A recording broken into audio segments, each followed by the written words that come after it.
Hello, hello, hello. Welcome to TRG Central.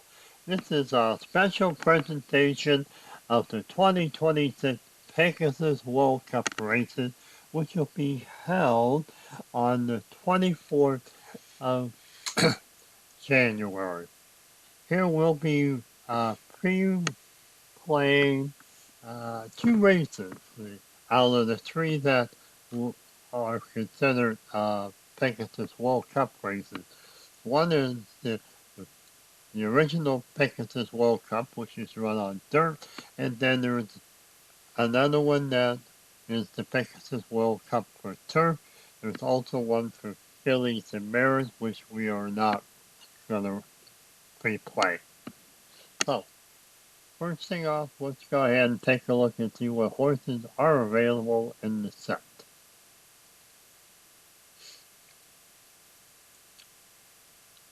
And you see there's 27 horses. Uh, 14 will be racing in the Dirt World Cup, and then 13 will be racing on the turf.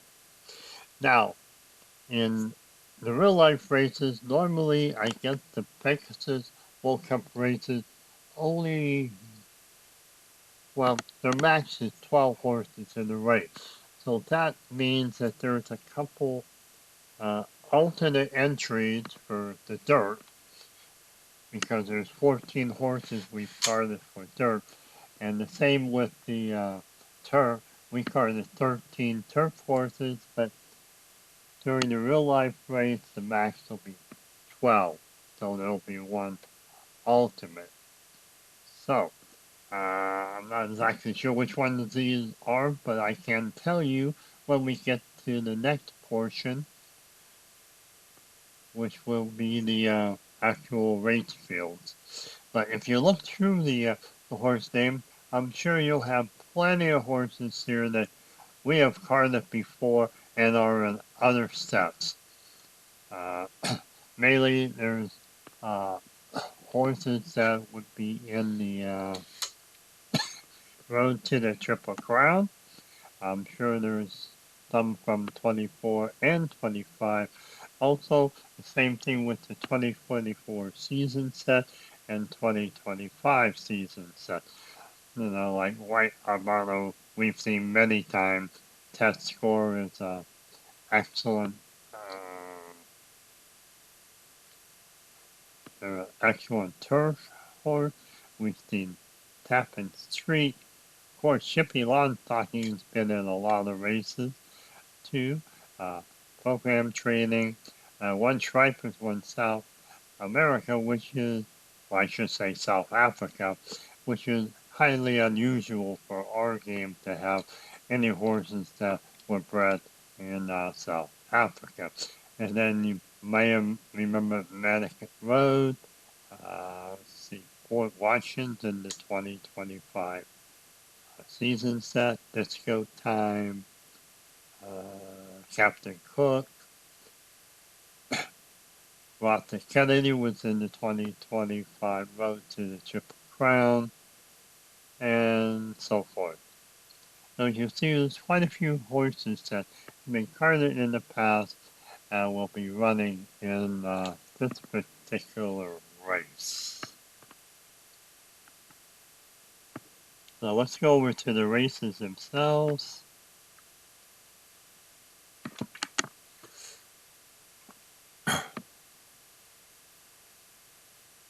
and take a look at the fields. Okay,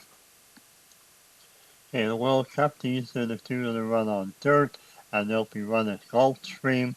The turf races will be run in real life at Gulfstream Park Turf, but we have not created the Gulfstream Turf course yet. So we'll be running our turf races at the TRG Down turf race. And you'll notice the final for the dirt is a $3 million purse, while the turf is a $1 million purse.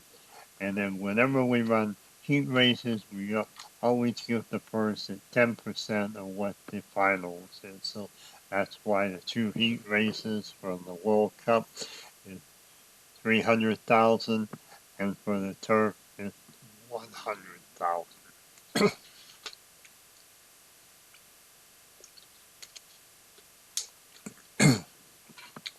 And they're all rated at grade 1. I would imagine normally we would bump down the heat races to a grade 2, but we didn't in this case. The fields, you can see the World Cup has 2 7-horse fields. That's 14. Again, 2 of the horses are actually alternate entries, and we'll take a look at that in a second. The same with the turf and occasional. They have a 6 and 7-horse field, total of 13, and the max for the turf is also 12. So one of those horses is actually an alternate. And in case anybody doesn't know what an alternate entry is, they are horses that are off to the side and will not be entered in the race unless one of the official entrants, one of the 12 horses, uh, is scratched for whatever reason. Then those horses will fill in. So let's go ahead and take a look at Heat Race 1. And you'll see the 7 horses in this race. And then horse in the 7th position, Lightning Tone. That's the horse that has the alternate entry. And we put him in as into the field of the heat races just because we can. Whoever happens to own the Pegasus World Cup mini set, they can do what they like. They can put the horse in the field, or they can just leave it out. Maybe they'll run the races after the Pegasus World Cup is run, and then they'll know for sure what the field was and act accordingly. Let's take a look at Heat Race 2. You see here Heat Race 2, horse in post 7 is Catalytic, and that horse is an alternate entry. So those are the 2 horses that are alternate entries for the Pegasus World Cup. We go over to the turf field. You have 6 horses in this one. All 6 will be entered in the real life one, and we take a quick look at the second heat race. You'll see there's 7, and that Balnikov from Ireland is an alternate entry. So he won't run unless somebody that's in the 12 horse official field is scratch. But we'll run them in the heat races. Okay, so that's went over the horses that are in the set, horses that are running in the 4 heat races. So let's go ahead and move over to the schedule. And we call them Pegasus World Cup Series. Again, there's 2 races that we'll cover. The Philly and Meriturf will not covering. Now let's get back to the races. Again, I mentioned that this was a special presentation. This will actually be episode 1. Episode 2 will then cover the finals. So episode 1 will cover the 4 heat races, and then we'll populate the finals by the outcomes of the heat races, and then we'll present the odds, and then we'll end the episode, and then episode 2 will actually run the finals. So, I guess we're good. We've got all the races locked, so we're ready to start. Again, the dirt races are going to be held at Gulfstream, and the turf races will be held at TRG Downs. So let's go ahead and get the first race underway. The Pegasus World Cup Heat Race 1, 4-year-olds and up, 9 furlong, grade 1, $300,000 purse. Again, it says 4-year-olds and up. That means that our 3-year-olds that ran in the 2025 Road to the Triple Crown are eligible since this is now year 2026 to run in this race because they are now 4-year-olds. So here's your starting field. You see, it's a fairly even match. Lightning Tones, which is the alternate entry, is considered a long shot. And what we'll do is the rankings to make it to the finals will be the time. So even though a horse may win a race or come in second or third, that does not guarantee him a spot in the final. So the cutoff is the 10 best times. And no need to do past performances because none of the horses has run at any other race. I guess I could mention that all the horses are based on their 2025 final stats. Since out of the 27 horses that are carded, only one, and I think it was Lightning Tones, was the only one that had raced a race in 2026, and the Lightning Tone, it was just an allowance race which he won. And normally allowance races affect the horse's card very little, especially if they run in grade 1, 2, or 3 races. If they've only run in like allowance races or listed or the lower echelon races, then it has more of a bearing on the horse's card. So let's go ahead and head over to Gulfstream and get this first race underway.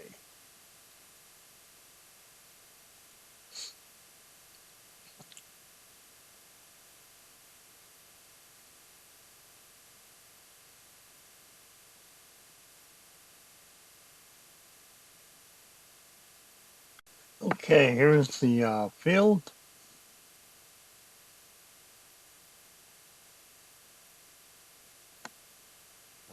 Maybe. Not actually sure why. There we go.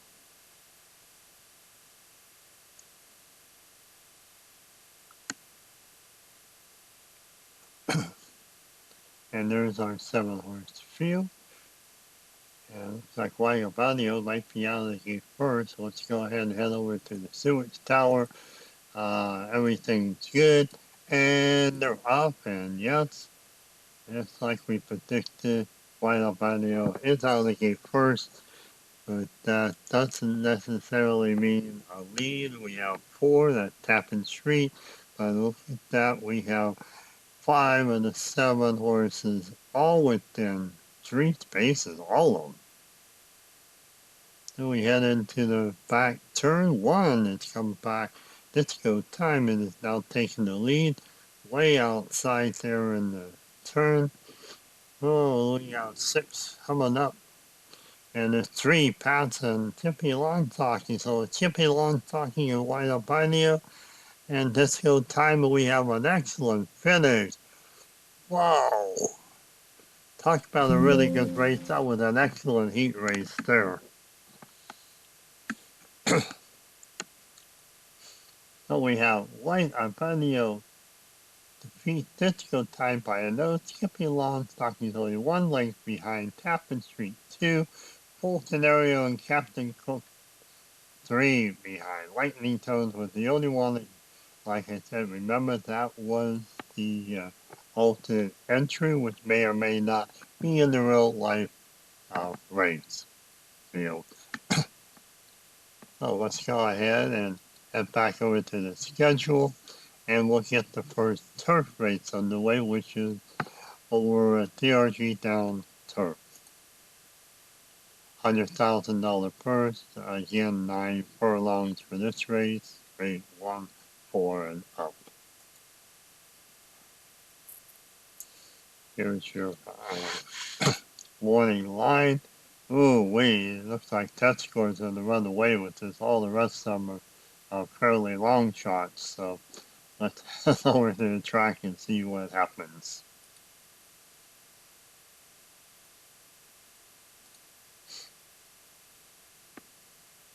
Again, we're running this as TRG Downs turf instead of Gulfstream because we don't have the Gulfstream turf track available in the game yet.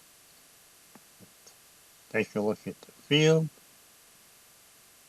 That scores in lane 1, so by the odds, it looks like he could be a wire-to-wire race.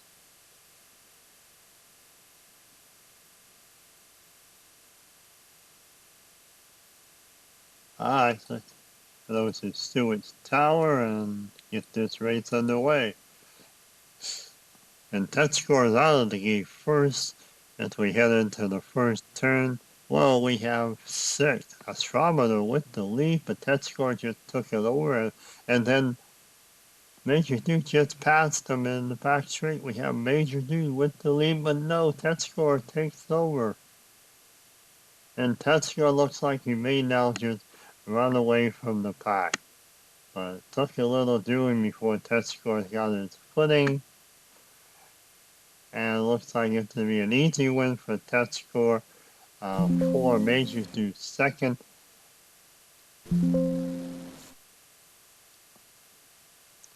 And let's see. Major second, chasing the ground. Third, way back. Beach Cove fourth. Now, because of the way we have the cutoff done, is we're going by the race time. So if these are very, very slow times, they're going even 3 is going to have a hard time chasing Crown there to get into the top 10. So it'll be very interesting to see how quick the times are in the second heat race, because the times determine the top 10. Very similar to like NASCAR when they have their preliminary run, and then the timing is what's used to seed the race cars. Alright, let's go and run the second. Okay, the second turf races, and then the Pegasus World Cup. Interesting how I have that scheduled. But so let's go ahead and head back over to TRG Down for heat race 2. And look, these warning lines look more in line of a regular race. Remember, Bankhoff, Benikoff, Balikoff is the alternate. And in post position 7. So let's go ahead and head over to TRG Down turf course and get this race started.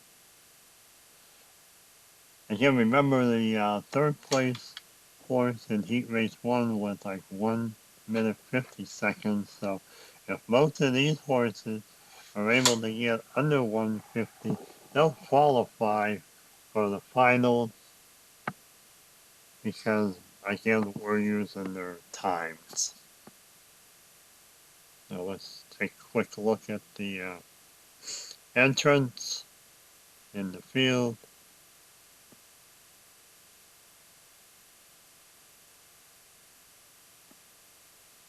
Head over to Stewart's Tower. Everything's fine, and they're off. 5 was out of the gate first at Congrito. Going into the first turn, we have, 6 takes over the lead, Fort Washington.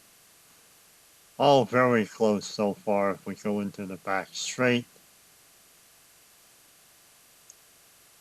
Fort Washington still has a small lead, but you see there's 3 horses just 1 length behind. Going into the back straight, we have 3 horses, but 1 passes trading, and then another called sign. Wow, look at this race at the end. 6 Fort Washington has come back strong after being overtaken by 3 other horses. He keeps the lead and wins that race. So now we're going to have to see what the time is. Oh my God, look at this extremely slow race. Fort Washington may not even make well, there was only 6 horses, so 7, 8, 9. Maybe then these 3 are definitely out. Call sign 7, Cobalt Sprint, and Bagnikov. Uh, that's it for the second heat race. Let's go for the second heat race in the dirt side, and then we'll create the fields for the finals. Oh, you can see, look at this. This is not going to be too even of a race. Looks like Managing and the Medic Road have the inside and Catalytic, which we have mentioned that the alternate entry is the long shot. So let's head over to Gulfstream Park and get this race underway. Here's your starting field in the starting gate and their corresponding jockeys. So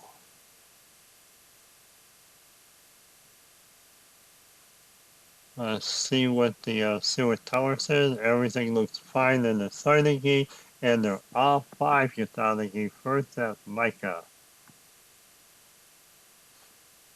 And Micah takes the lead going into the back straight. Then we have Bandaging and British Isles. Whoa, looks like Medic Road is caught up and past Micah here going into the far turn. Medic Road still has the lead by 1. Whoa, no. Micah just passed in the home stretch. It looks like Micah may have won this race. Yes, had a nice finish there for second and third, but Micah, after not having much of a lead throughout the race and even lost lead, comes back in the home stretch and wins the race. It's Micah first, Vatican Road, second British Isle, third, and Vanishing fourth.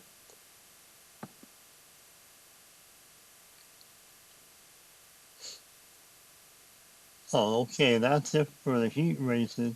We'll now go ahead and match up uh, the fields for the finals. So we'll do the turf first. Remember, the top 10 time will qualify, while the other 3 will not make the cut.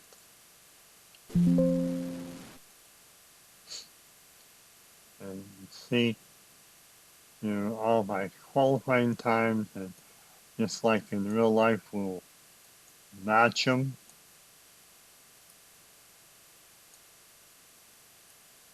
With their times, the test score gets the full position 1, or I should say post position 1. The winner of the other heat race, Fort Washington, look at that, 7th. 6 of the horses all made it there. Let's see, program training, and then 1 strike, and then okay. There's your 3 horses that did not make the cut. They'll be sitting out. So the only thing I want to check here is the jockey if I want to use the real life one. So Hold on a second.